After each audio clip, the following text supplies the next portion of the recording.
General Hansen was a man of stature and wisdom, known throughout both Earth and the outer colonies for his unwavering dedication to the advancement of humankind in space. A retired space scientist and former general, Hansen had been a mentor, a hero, and a symbol of hope. But now, as his daughter held his hand, he lay unresponsive in a hospital bed, weak and fading. His health had been declining rapidly, and despite the efforts of Earth's best doctors, they couldn't reverse the toll that age and illness had taken. His daughter was desperate, watching her father slip away, feeling helpless. But in her moment of despair, she remembered something he had told her once about a close friend, Commander UV, who was now stationed on the renowned space colony Hansen had helped build. In his prime, General Hansen had been instrumental in bridging the gap between Earth and the stars, pioneering the way for future generations. Among his closest allies was Commander UV, a man Hansen had trained and mentored, who eventually took over leadership of the colony. Together, they had forged a deep bond and shared countless battles, victories, and dreams of a better future. UV had often spoken of a world beyond the limits of Earth, a world Hansen had embraced. Grasping onto a glimmer of hope, Hansen's daughter reached out to UV, sending a message with the latest updates on her father's condition. Hours later, her communicator lit up with UV's reply. His voice trembled with emotion as he responded, "I cannot bear to lose him. I owe him too much. Bring him to me, and I promise you, he will live. I won't let him die." True to his word, UV arranged for an advanced medical transport to be dispatched to Earth. The shuttle was a masterpiece of modern technology, equipped with the latest life support systems and an elite team of medics trained in both Earth and extraterrestrial medicine. Hansen's daughter watched anxiously as her father was loaded onto the shuttle, his body frail and barely hanging on. UV's words echoed in her mind, filling her with a fragile hope. The journey from Earth to the space colony was swift, yet for UV, every second felt like an eternity. He awaited Hansen's arrival with a sense of dread and determination.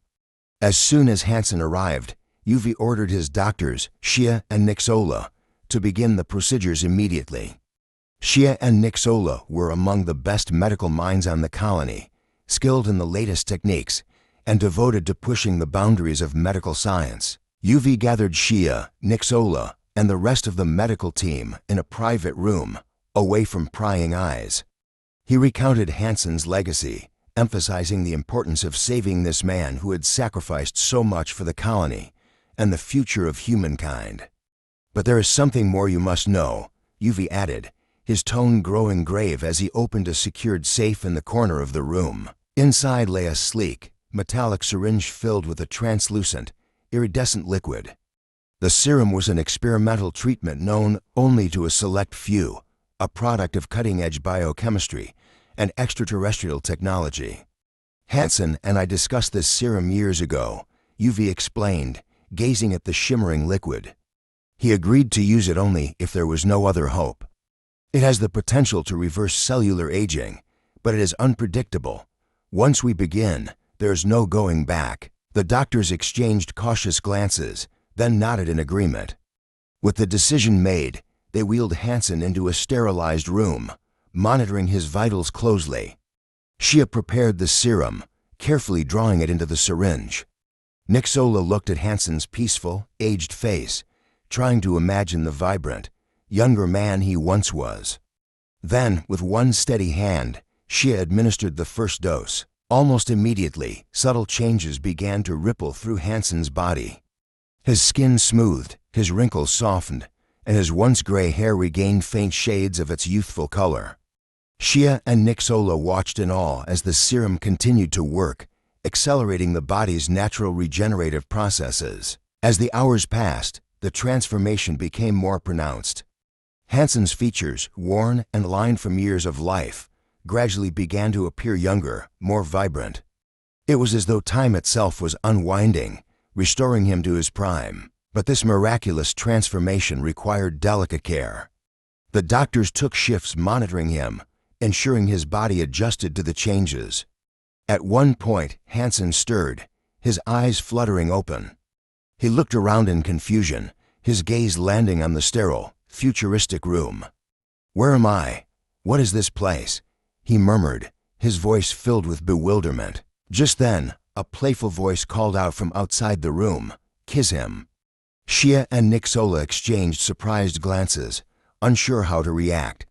In that moment, they had no idea who had spoken, but something about the suggestion seemed oddly fitting. They exchanged a knowing look. Perhaps there was something about the calming effect of human touch that could aid in Hansen's rejuvenation. With a faint smile, Nixola leaned in and placed a gentle kiss on his forehead. His eyelids grew heavy, and he drifted back into unconsciousness, allowing the serum to continue its miraculous work uninterrupted. Nixola took a step back, marveling at the unexpected result. She looked over at Shia, who seemed equally fascinated. "Could that really be all it takes?" Shia whispered, her eyes wide with wonder. "Perhaps," Nixola replied thoughtfully. The serum's effects seemed to synchronize with his natural rhythms.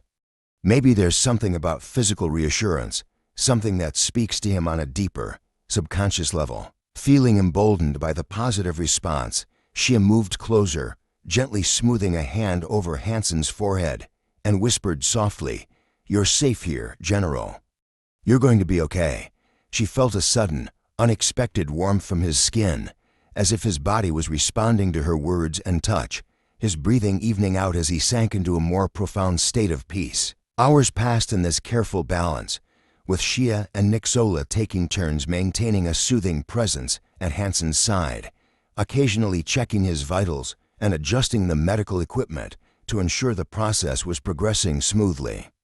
Every now and then, one would lean in to brush a kiss to his brow or murmur reassuring words, their actions becoming almost ritualistic in their rhythm, as though their very presence was helping to guide him back to health. The transformation was nearing completion, and both doctors could hardly believe the changes before their eyes. Hansen's hair darkened to its original shade, his skin now completely smooth, and his posture, even as he lay there, seemed stronger, his form gradually becoming that of a man in his prime. By now, Yuvi had returned to witness the transformation himself, standing quietly in the doorway as Shia and Nixola worked with meticulous dedication. He watched as Hansen's chest rose and fell in steady, rejuvenated breaths, a soft look of awe spreading over Yuvi's face. "You two have done something remarkable," Yuvi murmured, a deep gratitude in his voice. "You've given me back my friend." Shia glanced at him, her eyes gleaming with exhaustion and pride. "It's his strength as well. He's holding on and fighting for this second chance." At long last, Hansen began to stir again, this time his consciousness returning slowly, steadily, as if he were awakening from a deep, restorative sleep. He opened his eyes, blinking in confusion, as if seeing the room and the people around him for the first time. He looked down at his own hands, which were now youthful, strong, and unscarred, marveling at their steadiness. His gaze moved to his reflection in the polished metal surface nearby, his eyes widening as he beheld his younger self staring back. What happened to me?" he asked, his voice both awestruck and overwhelmed, his gaze shifting to Shia, then to Nixola, and finally resting on Yuvi, who had quietly moved to his bedside. "Welcome back, old friend," Yuvi said, his voice filled with emotion. "You've been given a second chance, a gift of sorts. You're seeing yourself as you were, as you should be." Hansen's gaze softened, and a tentative smile broke across his face. "But how? This doesn't feel possible." Yuvi shared a brief, knowing smile with Shia and Nixola. "It's a mixture of science, faith, and, perhaps, something more." He laid a hand on Hansen's shoulder. "It's a chance for you to continue your work, your legacy." As Hansen's strength returned, he felt a renewed sense of purpose, his mind buzzing with possibilities. For the first time in years, he felt alive in every sense of the word, his body and spirit brimming with vitality. He looked back at Shia and Nixola, unable to suppress his gratitude. "I owe you both more than I can say. You brought me back from the edge." "I don't know how to repay you," Nixola smiled warmly. "You don't owe us anything, General. Just seeing you restored is enough." But Yuvi, recognizing his friend's humility, put an arm around Hansen, guiding him gently. "You'll have time to figure it out. You're part of this colony now, and we're not letting you go so easily." As days turned into weeks, Hansen slowly acclimated to his new life, adapting to the advanced world of the space colony that had now become his home. The colony itself was a marvel, a sprawling city suspended among the stars, filled with towering bioluminescent structures and interconnected habitats. Its vibrant, self-sustaining ecosystems and complex technology offered a stark contrast to Earth. In every corner, Hansen found reminders of the progress that had unfolded in his absence, a world shaped by innovations he had once only dreamed of. Shia and Nixola continued their frequent checkups, closely monitoring Hansen's physical and mental recovery, ensuring that his rejuvenation held steady. They quickly moved beyond the clinical nature of their work, and their relationship with Hansen shifted from doctors and patient to something deeper. Hansen, once a seasoned general who kept his guard up, found himself opening up to Shia and Nixola, confiding in them about his life on Earth, his fears, and his dreams. It was as if the process of being brought back to life had unlocked a part of him that had been dormant for years. In return, Shia and Nixola shared stories of their lives on the colony. Shia spoke of her upbringing on Earth, of her childhood dreams of reaching the stars, and how she had worked tirelessly to earn a place in the colony's medical elite. Nixola, who was originally from a distant lunar settlement, shared tales of her training and the unbreakable bond she'd developed with the team on the colony. As they shared their histories, the three grew closer, forming a unique, unspoken connection. Hansen found comfort in their presence, and his old identity as a soldier and scientist softened into something gentler, more open. Meanwhile, UV had become a constant presence in Hansen's life, often seeking his counsel on issues facing the colony. Although Hansen's role was unofficial, the people respected him as an elder, a voice of wisdom. UV would often bring Hansen along to meetings, introducing him to the colony's council, composed of representatives from various planetary systems. The council members were captivated by Hansen's knowledge and perspective, many of them having heard of him as a legendary figure in the history of Earth's space exploration. They welcomed his insights, and Hansen soon found himself involved in discussions on everything from scientific research to interplanetary diplomacy. One afternoon, as he and UV strolled through the colony's lush, artificial gardens, Hansen marveled at how life had come full circle. "You know, I thought I'd left all this behind," he said, inhaling the fragrant air of the engineered flora.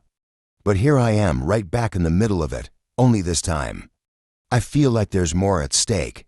Earth is no longer the sole focus. We're building something that reaches beyond a single planet." UV smiled, a glint of pride in his eyes. "You always had that vision, Hansen. This colony stands on the foundation you helped build.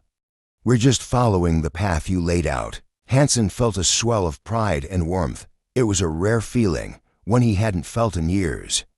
He realized he'd become a new person, a blend of his younger self and the wisdom of age. He was no longer bound by the limits of earthly life or the fear of his own mortality. Here, in the colony, he was part of something greater. As time went on, Hansen grew more involved in the colony's projects. Shia and Nixola, no longer bound by the role of doctors, joined him in the research lab as assistants and companions. They began working on projects that harnessed the colony's unique resources, exploring new possibilities for sustainable life support systems, genetic advancements, and interstellar communications. Hansen found himself immersed in ideas he'd only dreamed of, as if he'd been given a second chance to make an even greater impact. One day, while working on a particularly complex experiment, Hansen found himself overcome with gratitude. He looked up at Shia and Nixola, who were intently focused on their tasks, and felt a deep sense of appreciation for their friendship and dedication. "I couldn't have done any of this without you two," he said, his voice filled with emotion. "You didn't just save my life, you've given me a purpose." Shia smiled, her eyes soft with understanding. "You've given us purpose too, Hansen. We're more than doctors now. We're explorers, thinkers, and a part of something we could never have imagined." As the days passed, Hansen's relationship with Shia and Nixola deepened even further, evolving into a familial bond. They shared meals, exchanged late-night stories, and laughed together under the stars in the observation lounge. Hansen had never imagined he would find a family in the vastness of space, and yet here he was, surrounded by people who cared for him in a way he hadn't experienced in decades.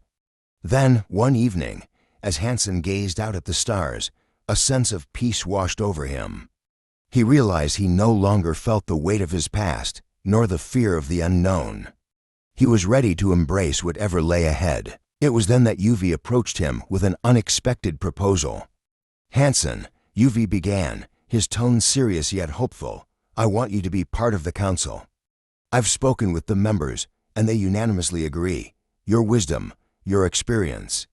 It's exactly what we need to guide this colony toward its future." Hansen was taken aback, a mixture of honor and surprise flooding his expression. He looked at Yuvi, at the man who had once been his protege and was now offering him a role in shaping the colony's destiny. After a long pause, Hansen nodded, his heart swelling with purpose. "I accept," he said, his voice steady.